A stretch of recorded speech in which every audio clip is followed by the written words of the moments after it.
عليكم ورحمة الله وبركاته. وعليكم السلام. لبيك اللهم لبيك لبيك لا شريك لك لبيك إن الحمد والنعمة لك والملك لا شريك لك.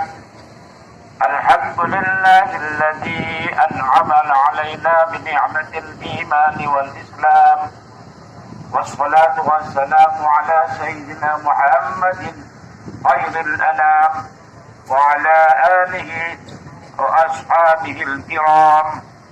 أشهد أن لا إله إلا الله الملك القدوس السلام، وأشهد أن سيدنا محمدا عبده ورسوله صاحب الشرف والاحترام.